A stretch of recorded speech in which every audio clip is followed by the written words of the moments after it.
Good morning. My name is Malcolm Clemens Young. I'm the Dean of Grace Cathedral, and welcome to the forum. It really is one of our first forums since we've come back from COVID, and we're very grateful to have you here today. Thank you, Malcolm.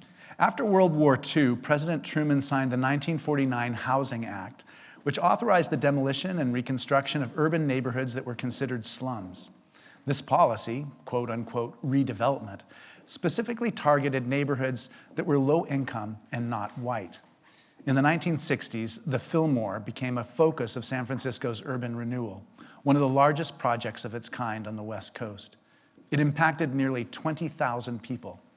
And by the time new housing and storefronts were finally completed in the 1980s, most of the former Fillmore residents couldn't afford to move back in. We see its legacy today in the chronic number of people living on the streets and in controversies over housing development projects like Plaza East in the Western Addition, and the plan to replace its 193 units of public housing with a much larger 755 apartment mixed income complex. Is there too much focus on how to build more buildings and not enough on how to create thriving and resilient communities? Sandhya Naidu Janardhan is an architect specializing in community-led design and sustainable architecture, and a managing director at Mumbai-based community design agency, which works alongside communities on the margins, addressing cultural and societal inequalities through the built environment by building trust, participatory planning, community-led action, and human-centered design. Today, we're going to be talking about innovations in housing and community building and what we in the housing-crunched Bay Area can learn from her inspiring work in India. Sandhya, thank you so much for joining us today. We didn't even really know how to set up the furniture because usually there's not so much space between us. But it's not because of anything. I wonder, it's been so wonderful for me to learn much more about your work and to study about building and housing and architecture. I wonder if you can talk a little bit about what your childhood was like, what it was like, and just maybe what signs you saw, maybe particular buildings or built environments that you particularly loved as a child. Thank you, Malcolm, and thank you everybody for joining us on such an early hour on Sunday morning.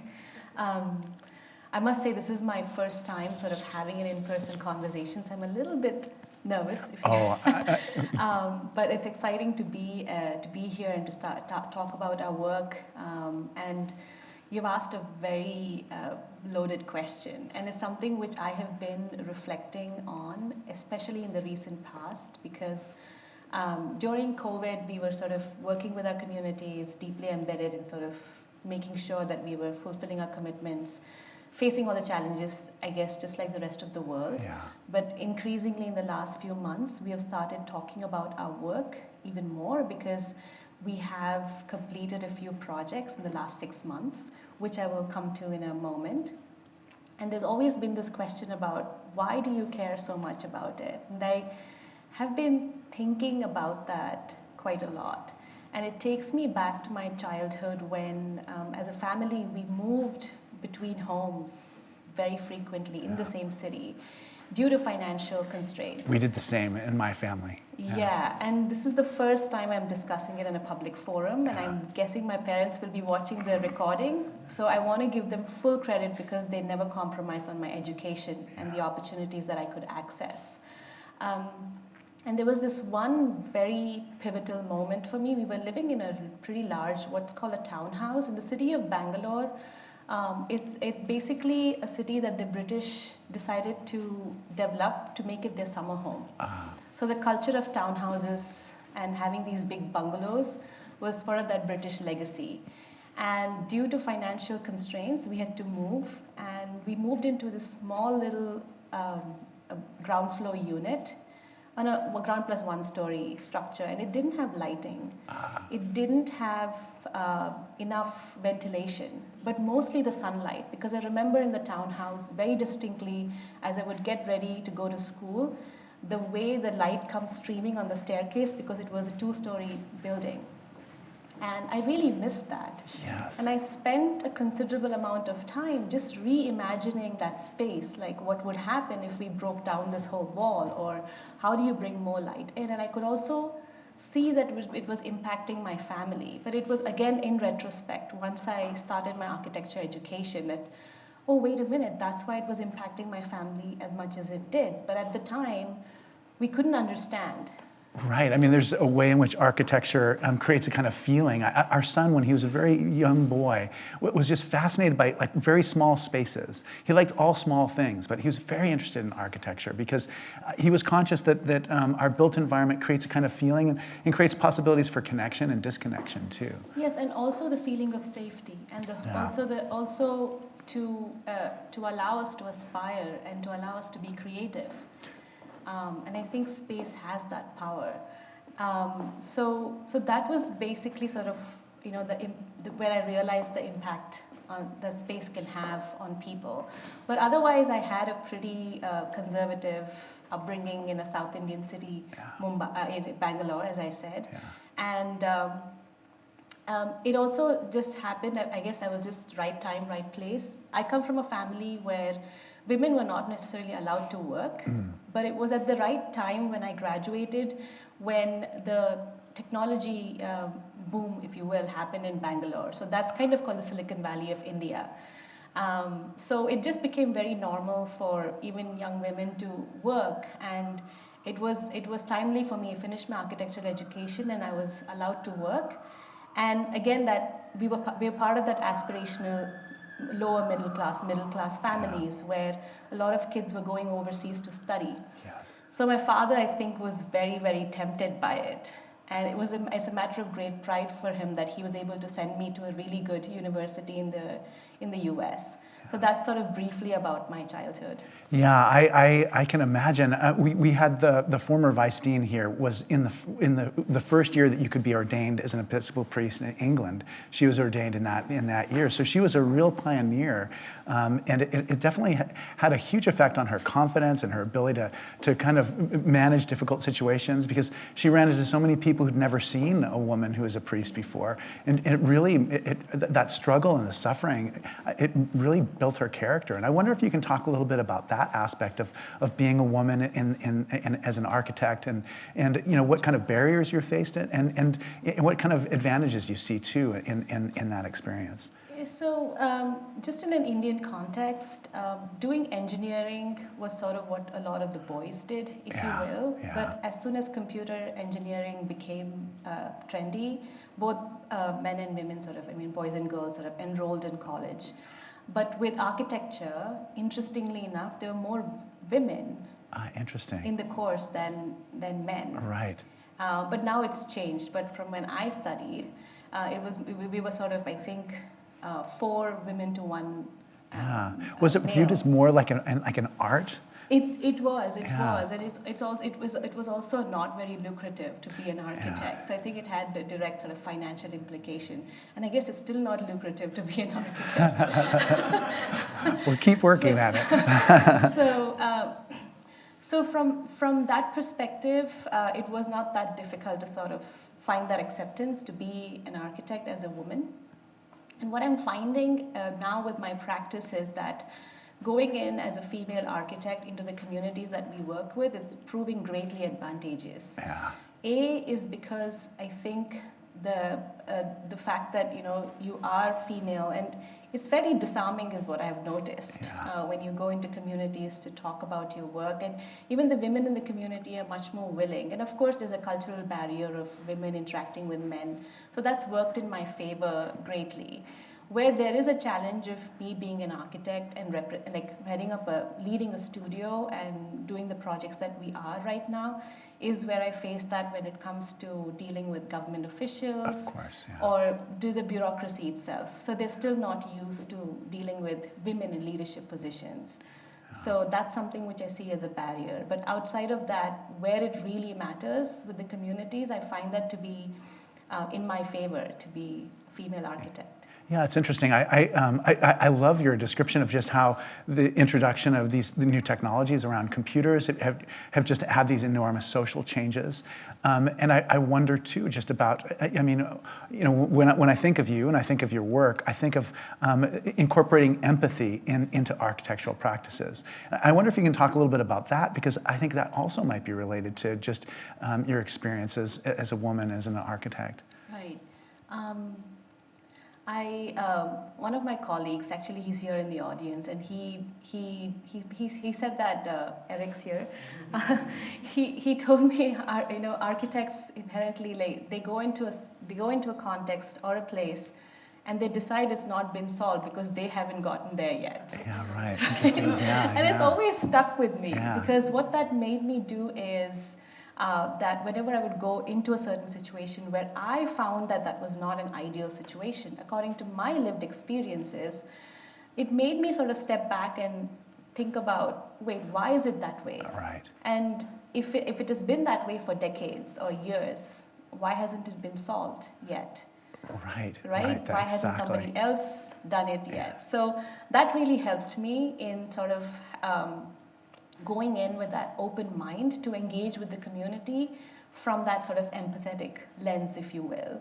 I don't think I would ever be able to truly place myself in the position of the women who live in the community. So we're working in a project in Mumbai. It's a vertical slum, if you will. Yeah. It's actually what's considered fairly newer public housing, but it's not designed in a way that it's humane. And the other project that we're working on is a ground-up slum redevelopment project in a city about 250 kilometers. Sorry, how many miles is that? Yeah. I don't know. 250 kilometers. Yeah, from Mumbai. So going in there, it was really important to understand why are certain things the way they are. Like, for example, I was saying that it's very difficult to be able to truly understand someone's lived experience and feel it. So I think empathy will only go that far. Yeah. For example, this leader from the community in Mumbai that we're working with, she said she was born on a pavement. Right. And she had 2 boys while she was there. And she said, fortunately for her, she's an activist. Yeah. And they were able to secure housing from the city of Mumbai, just like many other families. And she told me that the moment she walked into her apartment, which was just 226 square feet, which is still 226 square feet, she said she went and checked on the toilets. Right. And the bathrooms. And she wanted to make sure that was in order. And she said, I was so relieved I don't have to time my meals anymore. Right. And it's something which just never, I was just stunned because it would have never crossed my mind. Yeah. As a practitioner especially, because we're so used to saying, oh, you have to design a home, and then you have a toilet in there, you have the sanitation facilities, and you have kitchen and etc. And what it means as a physical component, but what it means to someone like Parveen, who's experienced not having it, and what it means to have it. Right. And those sort of moments is when you kind of have to understand how do you bring out those lived experiences, and how can design help facilitate that through the medium of space, if you will, because it has great transformative power.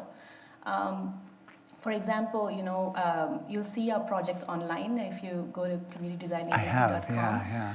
There is a wall that we painted with a mural, and I know everybody's like, oh my God, yet another mural, right? It's deceptively simple, but what's behind it is very profound. We engaged with young men and women in a predominantly Muslim community, and they were from 15 to 21 years old. And when we said, let's have a meeting about your open spaces, we found out that was the first time many of the young women had interacted with male members outside of their family. Right. And they were living in the same neighborhood. Yeah. And we had them go through an exercise where the young women had to identify what they thought was safe spaces, and the same thing for the young men. Yeah. And what the young men had identified as safe spaces, the teenagers and the young women identified as unsafe spaces. Yeah. And there was that dialogue between them, and the boys were like, but we never talk to you, we don't tease you, we don't catcall. Right, exactly. Why do you feel unsafe? Yeah. So it was such a breakthrough for us, and we said, let's create a space for everybody. Yeah. And he said, you decide what that space is going to be. And they chose a corner in the neighborhood So this is sort of, really large neighborhood. 25,000 people live in that within that one sort of community, right? And there's 61 buildings. Yeah. And they chose a corner which was always sort of used by drug addicts and people engaging in criminal activities.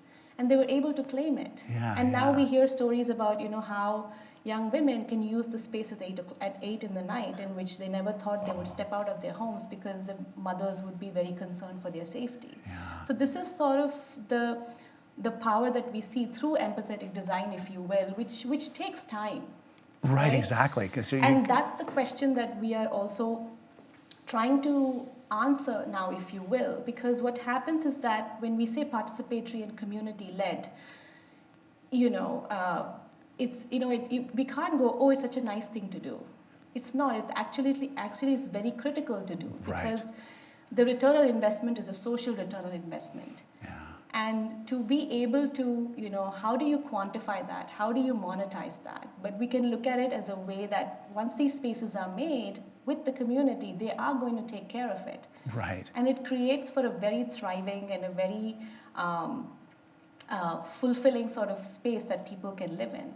Yeah, I remember studying the UC Berkeley architect, Christopher Alexander, the pattern languages person, who opened my eyes on so many different things. But one of the things was just how important process is. And so he talked a lot about kind of top-down processes where somebody in a study writes a blueprint and then builds exactly what is in the blueprint, versus more of an experimental process where you say, should the window be placed here, should it be placed there, and who's going to be using it, and how are their voices and their perspectives included in the building process.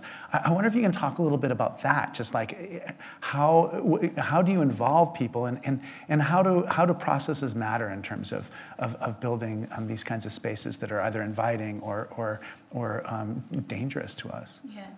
Thank you so much for bringing up Christopher Alexander. He's been a great source of inspiration from me since my undergrad days.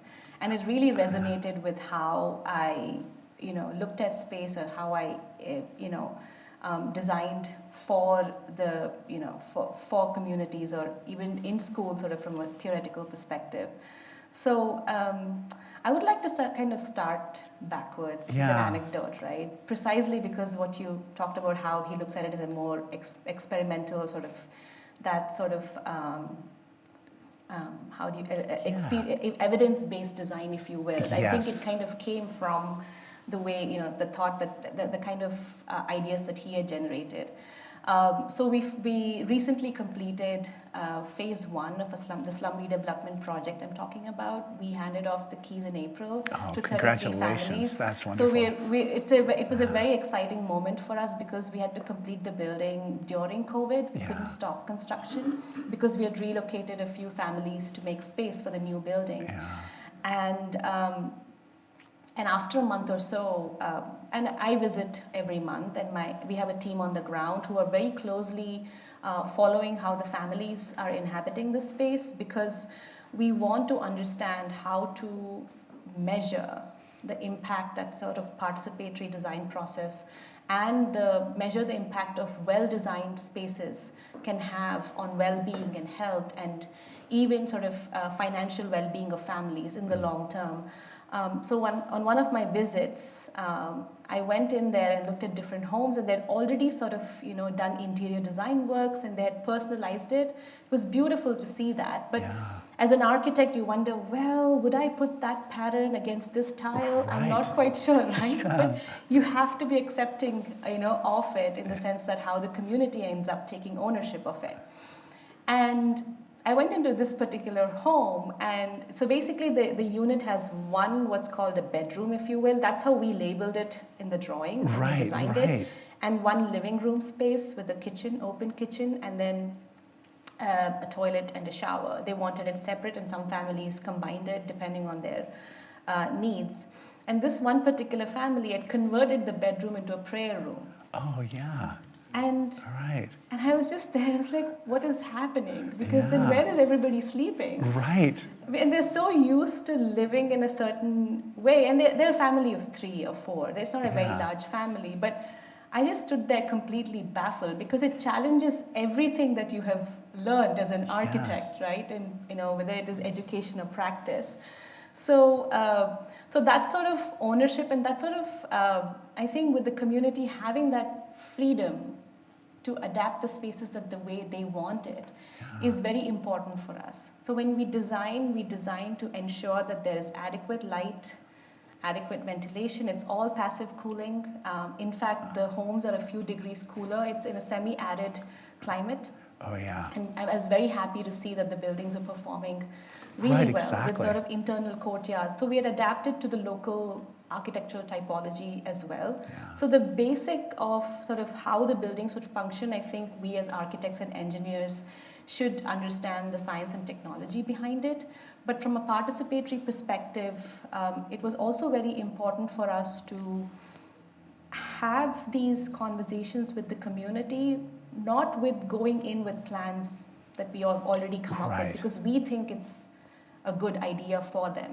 Yes. Which I think is also, you mentioned the Plaza East project, and I understand that they had initiated the project, it got shelved, and now it's back on the table because they chose to have a consultative process with the community. That's right. Right? Yeah. So what I found is, again, going in to just purely sit and listen to their stories, to their lived experiences. Yeah. And then moving to uncovering what are the challenges that they have and coming up with solutions, right?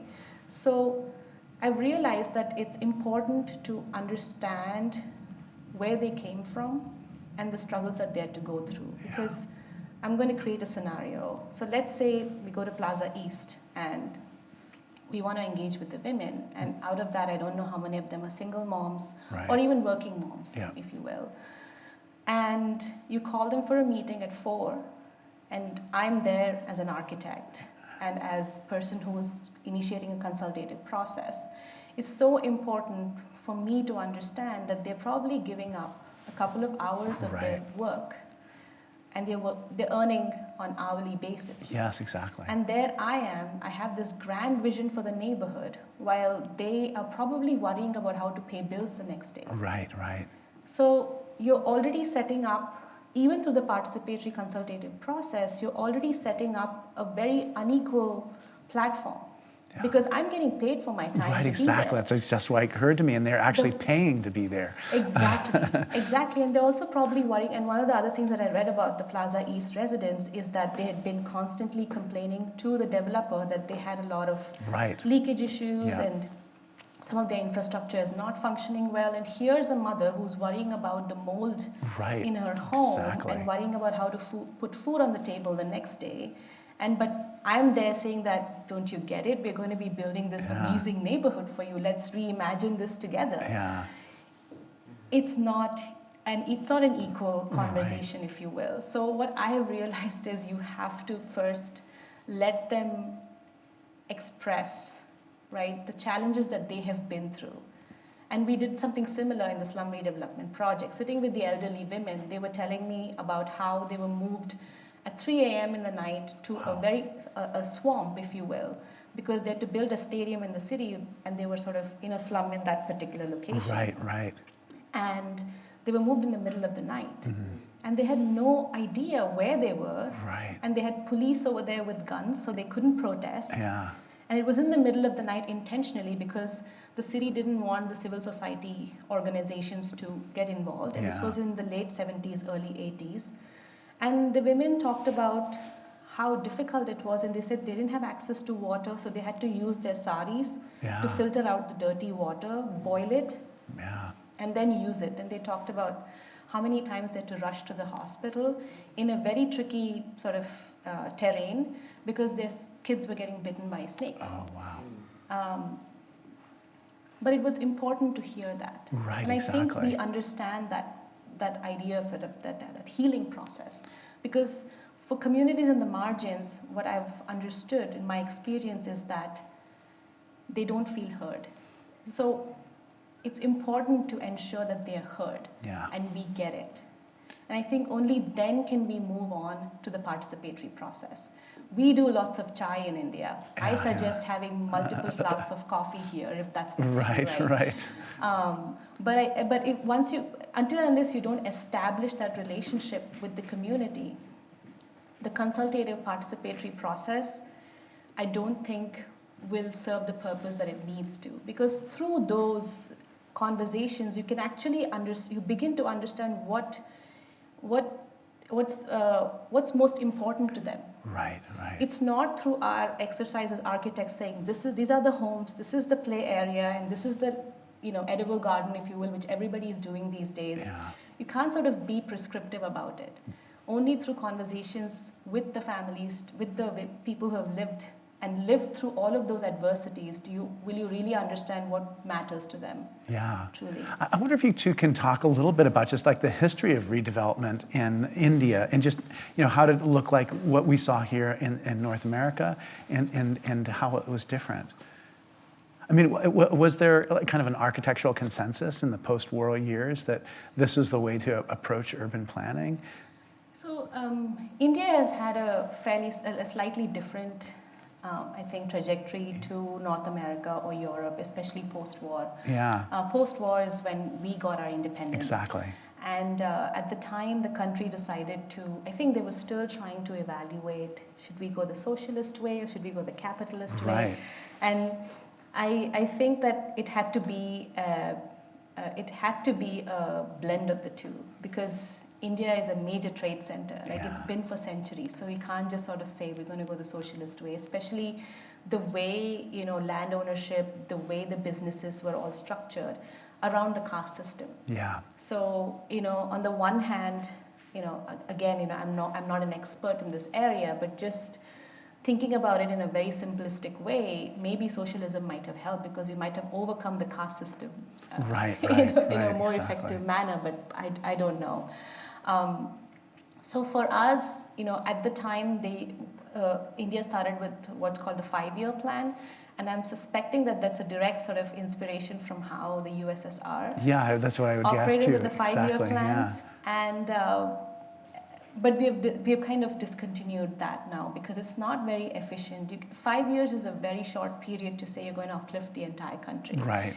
And to have those kinds of goals, I think it's very unrealistic. We need more long-term goals. And so we were still sort of very insular, if you will. The markets in India opened up only in 1990. There was a major restructuring, which is when we opened up for business to the rest of the world.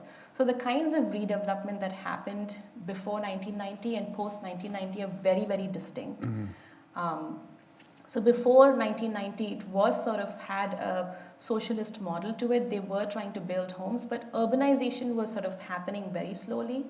But towards the late 80s and the 90s, it kind of just... Interesting. So it's almost like capitalism brought urbanization. Exactly. Urbanization created new demand for housing, Exactly. and also a new method of approaching those challenges. Yes, but the slums were always there, because industries were in cities, manufacturing was in cities. A number of Indian cities only in the recent past have become more service-oriented, if you will, and they've relegated the manufacturing and the industries to sort of tier 2, tier 3 cities, if you will, sort of the smaller town centers. So with the redevelopment, we've had a combination of how things were done. And I think in the American context, it's slightly different from the Indian context, because what's considered sort of slums in that sort of context you described, whether it is in Lower East Side, New York, or even here in San Francisco, these were still sort of, if I'm not wrong, like properly constructed buildings. In India, you have shanty towns, so they have corrugated metal sheets, they have scraps that they get together to make their homes. So I think it's a slightly different. It's definitely. How do you say, the style of construction?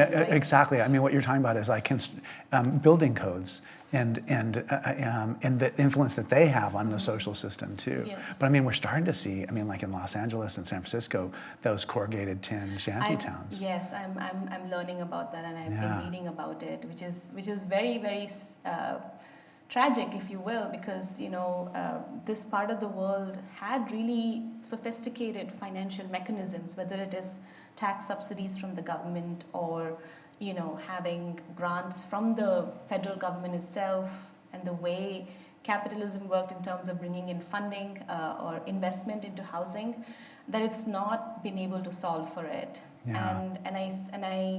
And I wonder if having a truly participatory consultative process with the people that it is supposed to serve, it might succeed better. Also, but I understand that the complexities around affordability, and that's a whole other conversation, but at least for existing communities like Plaza East, Yeah. what would it mean to sit with the community and understand their needs and make sure that they come along for the process? Because you don't want to do it by force, Yeah. especially because then it just creates that animosity, Right, especially exactly. if you're going to have sort of a mixed income group. And you don't, ideally we wouldn't want that in any neighborhood. So it's really about, how to engage with communities who are already occupying a certain space and how you build for them. But I think the housing affordability crisis is kind of way above my pay grade. Yeah. I don't quite know how the solution for that can be found, but I don't believe housing should be a commodity. Yeah. Yeah. So the commodification of housing is what's led us to this. And I know the United Nations is very actively looking at finding solutions around this, because we have scenarios where your landlord might be sitting in a different continent. Right, that's exactly what's happening. And that is so weird, because they have no investment in understanding what the families are going through on a human side. And why would they? Because there's no connection. Right, exactly. Yeah, I mean, about a quarter of all homeless people in the United States live in California, and so it's a massive problem. Yeah, and now I'm seeing that migrants are being bused. Right, exactly. Cities, yeah, so. That's right. I mean, I wonder what that looks like from the perspective of people around the world. But yeah, so migration issues too are making things more complicated also. Yeah, I often think about, just having been on my way to preparing for this. You were educated at Columbia. You're familiar with the United States. I wonder what things beyond what you just described we might have to learn in terms of just addressing these just intractable problems. Outside of sort of the process that we are championing, which we believe sort of is very critical for sort of long-term flourishing communities, India still has some kind of controls when it comes to housing and renting and the affordability. Oh, right. So I think this will be at a policy level, and I probably So like rent control is that's kind of where I think this conversation would lead. Yeah. But I think the biggest focus, honestly, like if we find this, I think society is very fragmented right now. And I think it's also a symptom in a number of Indian cities as well, as much as it is in US cities. Yeah. One of the things that I believe would be absolutely imperative is this idea of community. So how can we use space? How can we use new redevelopment to foster that sense of community? In terms of what Christopher Alexander, says, or even Jane Jacobs talks about, Right. it's all those sort of what we consider. We want to maximize every square inch of the space financially, but what about those incidental spaces where two people can have a conversation because they run into each other? Right, exactly. Right? Or, having that space outside your home where, you want to enjoy a little bit of sun and then you're surrounded by your neighbors. Yeah. And I think that's not something which is unique to India. A number of, I think, practices, even in North America and Europe, sort of design around those principles. So the push would really be to ensure that redevelopment happens in a more humane way, and that it's not all about monetizing every square inch of space. Yeah, that's good. I wonder, so much of what you do is like about the intersection of community and how do you build community and create authentic community and how do built spaces do that. I felt like we learned so much about community through COVID, and I wonder if just the pandemic, what effect it had on you in terms of your understanding of the challenges that you face and the work that you do. Thank you for that question, because this leads me to share with you a very powerful story from our slum neighborhood, where the way we are able to successfully do the participatory process is partner up with the youth in the community. So they sort of become a bridge between us and the families that they're from, and and their neighbors. And what that does is that also the families that we're serving, they have that trust because they know that their own young men and women are part of our team, integral part of our team. Yeah. So there is that sort of level of transparency and that notion that that they're very invested in the process, right? So we worked with these young men and women to communicate also, how do you communicate design, right, to a family where they don't know how to read and write. Right. So we can't take plans, we can't have projections on the screen. So we as a rule, we don't try not to use a projector in the community unless we're showing a film. Yeah, that's good. Right. So because it kind of creates a barrier Yeah. for them to sort of understand that architecture is not some complex science, because they're participating in it every day in how they shape their homes. Yeah. So to come back to COVID, this cohort of young men and women were our only link to the community, because we were all locked in our homes. Because of the process that we had set up, they knew immediately which families needed urgent help. Right. And even before building before finishing the construction on that first building, I knew we had succeeded. Right, yeah. Because what's more powerful than this? Because they had no training in emergency response. Yeah. But they knew what they had to do. They knew which families needed cooked food, like now, because many of them are daily wage laborers. And which families would run out in the next 3 days, and which ones were okay for another week. Yeah. And then we would do these, video calls with them and be in touch with them, see how we can mobilize. Same thing happened in the Mumbai it's a public housing, we call it a vertical slum. Something similar happened there as well. But it was because of the relationship that we had with the community that was so deeply embedded that it actually helped in responding to a crisis like COVID. In fact, we keep talking about climate resiliency, if I may address that. Yeah. And a lot of the focus is on how do you build the home? How do you reduce the embodied energy, if you will, in the built materials? Yes, exactly. And how the materials are being manufactured. But what would you do in a scenario where an entire residential block has been wiped out? Yeah. Because, it doesn't matter, right, that you've used environmentally friendly bricks. Right.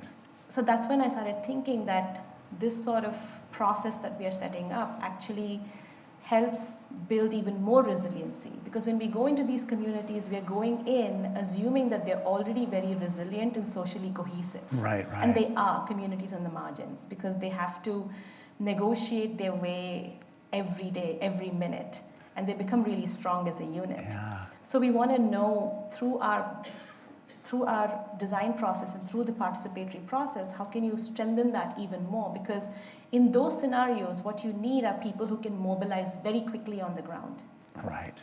And that's what the young men and women were able to do when it came to a crisis on the ground.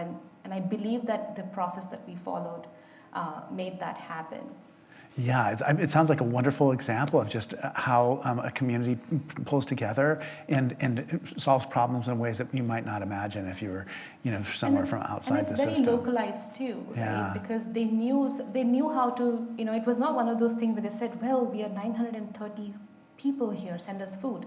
Which is how you count numbers. Right, exactly. Which is how, when you look at it, a top-down approach, you're like, oh my God, there's 20,000 people, but these kids were like, I call them kids, they are 20-year-olds. Yeah. But they were like, no, we need help for, 100 people right now. And then let's look at how to build it. Right. Because then, people who are sitting at the top, they're thinking about how do we mobilize, for 950 people. And they're like, no, give us something for 100 right now. Yeah. And that's so much more easier to sort of focus in and say, here's enough. Yeah, exactly. For 100 And prevent so much waste and make sure that everybody's cared for. You Exactly. don't miss anybody. You never have a shortage. You don't send too little. Exactly. And I think that's what it takes to, that's what is required to invest in these communities. And one of the key points that I missed out in our conversation earlier is it's very important to recognize and respect that the communities on the margins are very resilient, because they make their lives happen with very limited resources. Like imagine no access to toilet for 15 days. Right, exactly. Like what would be, what would we that do? even mean for us, Yeah. right? But they will figure a way out Yeah. to make it happen. And Yeah. I think as people who grow up with resources, it's also difficult to fathom that that's something you'd be able to, handle or deal with. So when you go in recognizing that, it automatically sort of ensures that there is some level of agency built into the process. Mm-hmm. That they're resilient, they're socially cohesive. For me, the greatest fear is that we shouldn't come up with design and solutions that will break it, which is the problem, which is what is happening, when you talked about sort of post-war. Yeah. The communities had become very resilient during exactly. the war, and with the redevelopment, you wiped all that out, Yeah. and families were scattered, and all that was lost. Yeah. And it's become a cycle, it keeps happening, I think, every 35, 40 years, the moment you realize you have to make way for new plans and new ideas. But the question really becomes for professionals like me, and also people who are interested in solving for the problem, is how do you retain it, and how do you amplify that sense of resiliency and cohesion? Yeah, definitely. One of the traditions that we have at the forum is we take questions from our audience, and oftentimes they're very, very good questions. So I want to invite everybody to write down their questions. Can you talk a little bit about how community design agency came into being? Like, what's the history of that? Right. So I graduated from Columbia in 2008. Yeah. Probably the worst time. Oh yeah, there was, exactly. It was the worst time in 40 years. To Actually be an longer. architect especially. Yeah, exactly, yeah. And New York didn't really suit me, and I visited the Bay Area for Christmas break, and I said, let me go to the Bay Area and see what's available there. So when you're on a student visa, you get an extra year to work. That's good. Which comes with that. Yeah. So I said, let me see what's out there. And there were a few interviews, but then very quickly, 2 weeks later, because then Dubai shut down, then China shut down, and sort of, offices were letting people go. And I came across this design nonprofit in the Bay Area, at the time called Architecture for Humanity. It's not. Oh yeah, right. Yeah, it's not operational anymore. And I told myself, I'm going to look at their work. If their work is very beautiful, I will go in and see if I can volunteer. Yeah. Because I didn't want to waste the opportunity of that 1 year. Yes, and luckily exactly. my father said, we are okay for another 3-4 months, I can support you. Good. So I walked into and I looked them up, and at the time they had just finished some really beautiful homes in Biloxi, Mississippi. And I thought, this is great, because I come from a culture where when you build for communities on the margins, it's kind of built,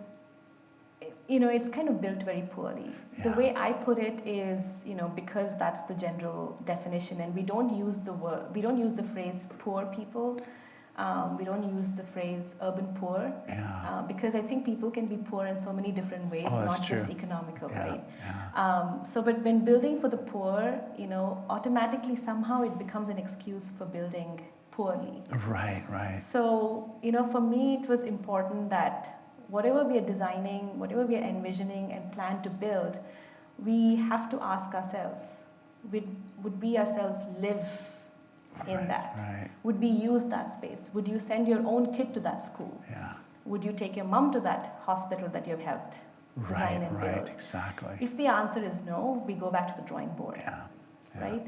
So I think having that sort of a guidepost came about when I saw what the organization had done in terms of construction in Biloxi, Mississippi, and then I started volunteering with them. Because for me, it was such an alien thing that there could be a design nonprofit. Right. Because since I was a kid, I was always very interested in the sort of that service, serving the society side of things. Yeah. So that sort of opened up a whole new world for me, and that was really my first job as a professional. And after that, I decided I need to see what the private sector looks like, and that took me to Singapore for a few years. And there was a moment when I realized that there were enough people in the private sector, enough architects in the private sector solving for very, very difficult situations like designing resorts and that I was not needed there. Yeah. And that brought me back to India. Don't get me wrong, like I do think a good resort is very important, right? Right, a very well-designed one, but they didn't need me, and they were far more talented colleagues, you know, than I am at designing for those kinds of spaces. That kind of brought me back to India, and I had I'd met Curry Stone Foundation when I was at Architecture for Humanity, and they wanted to do something in India, and that's how the studio in India came about. And for me, it was an opportunity to sort of bring the participatory design process, but the professional quality that the private sector has, right, in offering excellent design services, engineering services, and bringing that to the communities on the margins, because why not? Right, exactly. And sort of, build and design. Yeah. Through that. That's so interesting. I wonder, I think just how much technology, we talked a little bit about how the computing revolution just changed the social landscape in India. But I wonder if you can talk a little bit about just technology and its impact on your work as an architect. It may not even be computer technology, it may be building technology. In a way, what you're talking about, the community building, is a kind of, So currently, because of the scale of the work that we're looking at and the regions that we're working in, we use more appropriate technology that is with that region. I don't like to say, usually don't like to use the word low-tech. Somehow it's like, the way it sort of, I think the current generation or the current sort of thinking is that it's low-tech, then it's like, oh, it's not efficient, right? But we sort of use what we call appropriate technology, in terms of where we are operating. For example, in the Slum Redevelopment project, the bricks are made from industry byproduct called fly ash. Oh, yeah. And it's made close by. We found a brick manufacturer, and you mix cement in it and some earth. And we've made really strong bricks, because the building, sorry, it gets a little technical, is a load-bearing structure. Right. So we were able to do that, right? Yeah. And that's also responding to locally what's available. Right, so that's new building, new materials, material science, new materials for building. Exactly, and it's unique to that context. So ideally you won't find us saying, hey, we figured out this sort of making bricks like this, let's take it to the eastern part of India, where it might not even make sense because there is no fly ash there. Very similar to earth construction. I think there's sort of this push for it, but some regions cannot sustain earth construction because they don't have enough topsoil. Right, exactly. Right, so it's so important to be conscious of that. And again, technology-wise, I think like if we get the opportunity to build in a city like Mumbai, we may go with prefab. Right, because they have that industry close by, it's cost efficient, it's especially environmentally friendly in that context. We might do that. So it has to be contextual for us, and also sort of responding to what's available locally. Yeah. Oh, that's so interesting. I can imagine there's so many new, so many new ideas always coming about. All right, so I'm going to. So here's a question. So this person says, listening, I hear progress in your deep listening, which manifest a patience and respect and active listening, departing from the history of ego and imposed star architecture. Yeah, I definitely. Please elaborate about when listening prompts designs where community has taken ownership of place. I'm grateful to Jane Jacobs' Eyes on the Street and Denise Scott Brown's Leaving From. Can I have those cards? Yes, I will. Thank you. That's a really good question. So it's really hard to present as an architect without visuals. It's I can imagine. I'm being put to test in how. It is. I felt badly about that. We love to hide I kept thinking, let's show a picture. Behind renderings and photographs, it's so easy. So an example of where they took ownership, again, I would like to, there's too many, but I think I'll keep it short. We might be running out of time as well, so I'll pick the easier one, I think. So in the Slum Redevelopment project, we completed one building, and we made sure that that building was complete in every sense, right? So we finished up the landscaping, and we finished up we have a rainwater percolation pit, which is integrated with the landscaping, so groundwater is recharged. And there's a little bit of space around the building, which was beyond the paving that we had done, and I was quite concerned about it. And I was talking with our partners on the ground, One thing I did forget to mention is when we go into these communities, this is really important, we find partners who are already working with the community. Oh, that's great. So, you find strong social organizations because they understand the community so well. Yeah. So that collaborative process and that process of learning from other organizations is really important to us. Yeah.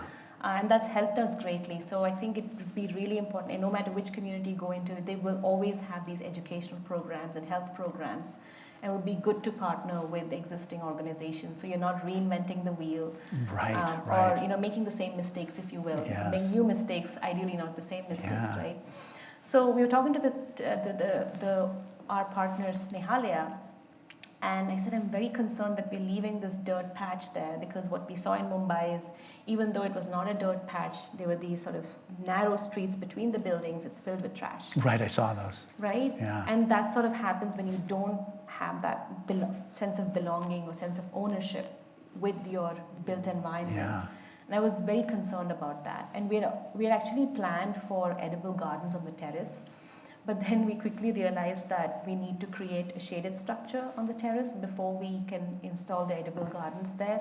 And that's kind of been delayed a little bit. And on one of the visits, I went and then I saw that all the dirt patch on the side of the building, Yeah. wherever there's dirt patch, enough space, they started planting gardens. Oh, that's great. So And they solved the we problem. were not involved in it in Yeah. any way. Oh, that's wonderful. And the lady comes in and she picks cilantro, coriander while Oh, she's how cooking, nice. and they did it on their own. That's wonderful. And that dirt patch was not used for storage, which Yeah. happens very Oh, I can commonly imagine that with too. communities Yeah. like these. Some of them actually have livelihoods which require storage space. They didn't put their cart Yeah, there. right, exactly. They didn't park there. Yeah. They parked in the designated area, and then they're growing gardens there now. Oh, that's wonderful. And I can imagine too, just each different time the new communities can learn from what the old communities did with their similar space. Okay, so here's a question. Thank you for a fascinating talk. You spoke about the family who turned the bedroom into a prayer room. How do you incorporate that concept into the next design you began? Good question. By the way, it's my only chance I'm going to give you a chance to think about it. My only chance to be an architect is kind of that, because I have a morning prayer meditation practice. So it is a space that I'm very intentional about arranging and setting up. So I benefit from being in beautiful spaces, but that's a beautiful space that I'm actually make myself. There's something very fulfilling about that. Yeah, right? there really that you is. have that role, you played that role in sort of creating that space for yourself. Yeah, and if I had the full room, I'd have the full room but it's just like a little corner of a room. Yeah. So this is a little tricky for us because we are a multi-religious country. Yeah. Right, and for some it's a prayer room. For the Hindus, so they have lots of idols and deities. Yes. And then for the Muslims, there's enough space to just do their prayers. Yeah. 5 times a day, some of them do. And a place to place their Quran. And the Christians, I think they have altars at home, Christians. It's a complex situation because the space requirement really changes. There are families where they have an entire room dedicated, but there are families who use just a small alcove in their kitchen to place their deities. Yeah. So it's not the same requirement. Right, throughout. exactly what I thought And too. also we want to sort of respond to a more secular community, and this particular community that I'm talking about, it's got people from all religious backgrounds and multiple castes, and they all live together. So it becomes a little tricky when we say we're going to accommodate that and then not have it for some other families.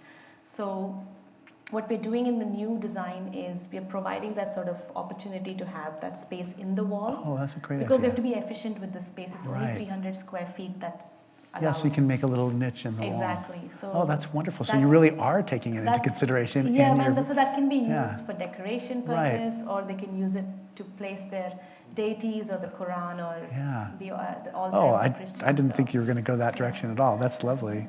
I have another question.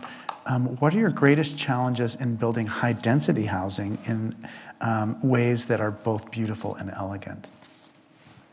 High-density housing. That's complex, Okay. right? Yeah. But I don't have direct experience in it, but I think we have a lot to learn from Singapore. Oh, yeah, right. They do high density housing in a phenomenal manner where they're able to allocate enough social spaces, enough green spaces, and they're still able to handle the density so well. Yeah. It's being done, so I know it's possible. Yeah. It's really a question of where do you draw the line, again, that monetizing every square inch of space, which is where I think the state has a really big role to play, because Singapore, they decided that if you are building, let's say in downtown Singapore, you have to have 100% green cover. So the same amount of green cover as the land that the building is right. That's occupying. amazing. Yeah. Right? And they make space for it through, again, different types of sort of tax credits or other methods of sort of making it happen. And they're also very good at maintaining their green infrastructure, or what we call social infrastructure, which is sort of spaces for play, for health, well-being. Yeah. The city takes great care of it. And that's really important because cities have a big role to play in that.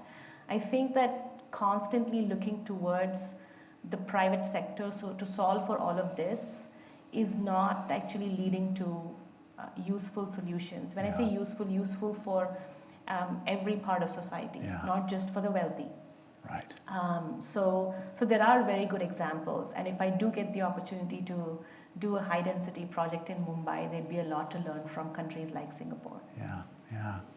Well, I can't believe it, but our time just ran out so quickly, because I still have so many questions about, even coming back from COVID, we have this like really low occupancy rate of the downtown office buildings. And so there's all those kinds of questions I have in my mind, but I'll have to save those for the next time. Thank you so much. Yeah. Please join us next Sunday when my guest will be our 2022 artist in residence, Lee Ming Wei. He's an extraordinary artist. I know you're going to enjoy hearing about him and his work. You're very welcome to join us at the 11 o'clock service. If you're an architect and you don't see the upstairs before you go, it would be a shame. But we have the service at 11 o'clock. You're welcome to join us. We also rely on your support for the forum, and you can make a gift on your way out. You can also text THINK, T-H-I-N-K, to 76278. And again, thank you so much, Sandhya, for coming and joining us today. Thank you so much for the opportunity, Malcolm, and thank you everybody for coming on a Sunday morning at 9:30.